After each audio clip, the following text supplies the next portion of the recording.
Assalamualaikum warahmatullahi wabarakatuh. Hello, we are from last group is group 10. My name is Astri Nabila Putri and also my partner are Raden Hazzarul Irsyad Alfitri Damayanti and also Marissa. And then our topic is applied linguistics. Our presentation about applied linguistics. Applied linguistics is a discipline which explores the relations between theory and practice in language with particular reference to issues of language use. It embraces contexts in which people use and learn languages and is a platform for systematically addressing problems involving the use of language and communication in a real-world situation. Applied linguistics draws on a range of disciplines including linguistics. And applied linguistics also use the grammatical translation method, as known as GTM, is a method of second language instruction based mostly on the translation of passages from the native language into the target language. Along the way, students are explained the grammar, rules, etymology, and syntax of the target language in a more linguistic than communicative way. The grammar translation method have already taught us in TOEFL. There are some techniques that use in grammar translation method. The first, translation of a literary passage. Second, reading comprehension question. Reading comprehension question also we can find in academic reading.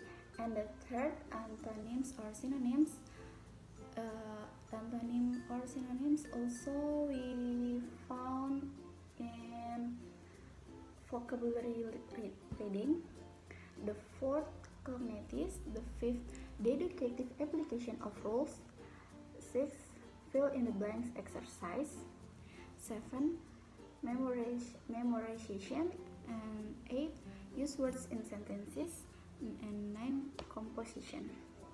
Next, I will present the advantage and disadvantages of GTM. The advantages of GTMs also, students can understand well the meaning of abstract words and complicated sentences. Second, by having well aware of grammatical rules, students can comprehend the message through the reading text and can produce grammatically correct sentences. And disadvantages of GTMs are also it's a teacher-centered approach because there is a little interaction between students and teacher. And second, inability of students to communicate in target language. And next, also in applied linguistics, there is the direct method. Direct method also we have already taught in TOEFL. The direct method is the learning of language in a relevant setting. This method has one basic rule, and that is that no translation is allowed. The meaning of the name direct method comes from the fact that meaning is to be conveyed directly into the second language through demonstration and visual reads. There are some techniques that use in direct method. The first, reading aloud, and then question and answer exercise. The third, getting students to self-correct. The fourth, conversation practice. The fifth, fill in the blank exercise. The sixth, dictation. The seventh, map drawing. And the last, paragraph writing. Direct method also different with grammar translation method because in direct method also just reading, answer the question, practice, just that all, not grammar. And next will be delivered by my friends.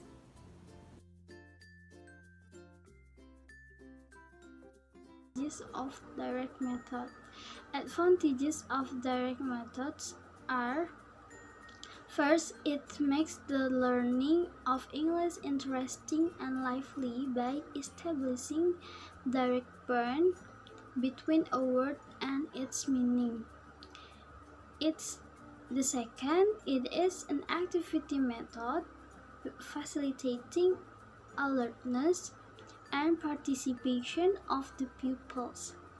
Disadvantages of direct method are: first, there are many abstract words which cannot be interpreted directly in English, and much time and energy are wasted in making attempts for the purpose. And the second, this method is based on the principles that auditory appeal is stronger than visual. But there are children who learn more with visual than with their oral sense, like ears and tongue. Audiolingual method. The audiolingual method, or ALM, gained attention in the 1950s, largely in the USA, where it was rooted in the military's need during World War II to train a large volumes of personnel in disparate languages. Although it claimed to have turned language teaching from an art to a science, it shared several aspects with the direct method. Both were a reaction to the perceived failures of the grammar translation method.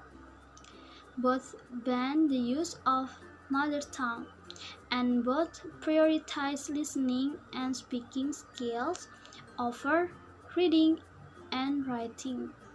ALM is nevertheless different in several ways.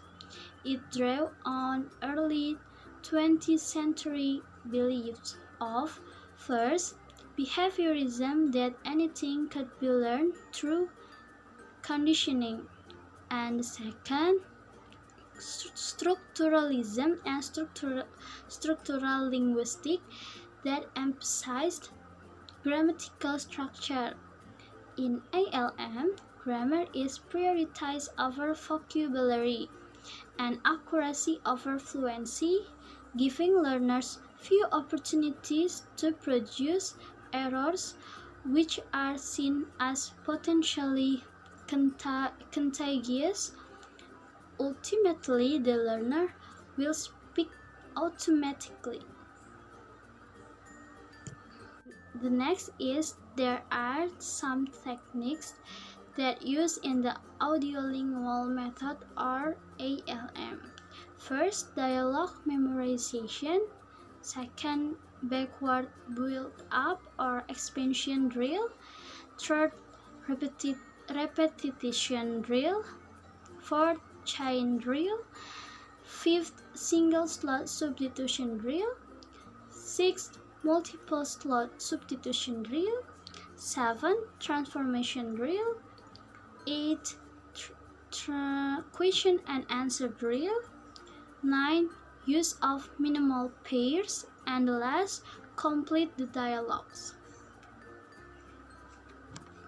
And now this is the advantages of the audiolingual method. First, learners are more aware about the phonologic aspects of the language. When the students have a model to imitate, in this case, the teacher and the students used to pay more attention to proper pronunciation and intonation. Mispronunciation mistakes are corrected immediately by using positive reinforcement. Here, the students are more sensible to change in the intonation of sentences, questions, requests, and etc. The second, through substitution drills, learners also learn to recognize the borders between the phrases that make up the sentences. They are also exposed to a different sentence structure by using repetition drills as well. Transformational drill helps students to familiarize with question form like take question and their answer, affirmative and negative sentences, and even more some difficult structure for some students as passive and active voice. Okay, now I would like to continue the presentation. Communicative language teaching. Communicative language teaching can be understood as a set of principles about teaching, including recommendations about method and syllabus, where the focus is on meaningful communication, not structure, use not usage. In this approach, students are given tasks to accomplish using language instead of studying the language. Communicative language teaching can be understood as a set of principles about the goals of language teaching, how learners learn a language, the kinds of classroom activities that best facilitate learning, and the roles of teachers and learners in the classroom. Advantages and disadvantages of CLT. Advantage of CLT. First, the interaction between students and teachers. Second, to inform the basic knowledge and ability to skillfully combine the development. Third, greatly improve the students' interest. And disadvantage of CLT. First, it is felt that there is not enough emphasis on the correction of pronunciation and grammar error. It is because too much focus on the meaning at the expense of form. Second, CLT approach focus on fluency but no accuracy in grammar and pronunciation. Third, the CLT approach is great for intermediate student and advanced student, but for beginners some control practice is needed. The features of CLT. First, focus on meaning. Second, communicative competence is the desired goal. Third, learner-centered. Fourth, fluency is the primary goal. Fifth, students are expected to interact with other people either in oral practice, through pair and group work, or in their writings. Sixth, dialogues is used centered around communicative functions. Seventh, intrinsic motivation will spring from an interest in what is being communicated by the language. Eighth, task-based. The goals of language teaching. Communicative language teaching sets as its goal the teaching of communicative competence. Perhaps we can clarify this term by first comparing it with the concept of grammatical competence. Grammatical communicative language teaching competence refers to the knowledge we have of a language that accounts for our ability to produce sentences in a language. The next will be delivered by my friend. Okay, the next one is contrastive analysis. In other words, contrastive analysis is a branch of applied linguistics that is concerned with studying and finding the similarities and differences between a pair of languages, or more based on the assumption that languages can be compared and applying these findings to the area of teaching and learning language. The purpose, the first one, is to provide teachers and the textbook writers with a body of information which can be utilized in the preparation of instructional materials, the planning of courses, and the development of classroom techniques. The second one is the strongest motivation for conducting CA from its earlier days involves applied work that is to prepare the best teaching materials. And contrastive linguistics attempts to find out similarities and differences in languages. It predicts typical error. And contrastive linguistics can be regarded as a branch of comparative linguistics that is concerned with pairs of languages which are socio-culturally linked. Two languages can be said to be socio-culturally linked when, first, they are used by a considerable number of bi or multilingual speakers, and or second, a substantial amount of linguistic output like text or oral discourse is transferred from one language into the other. And there are also error analysis. Error analysis is a method used to document errors. The errors that appear in a learner language, determine whether those errors are systematic, and if possible, explain what caused them. Native speaker of the target language who listen to learner language probably find learners' errors very noticeable. Although, as we shall see, accuracy is just one feather of learner language. And the last but not least, there is a techniques of error analysis. First is identify all the errors in a sample of learner language, and the second one is explain the error. I think that's all for today's presentation. Thank you for attention. Thank you very much.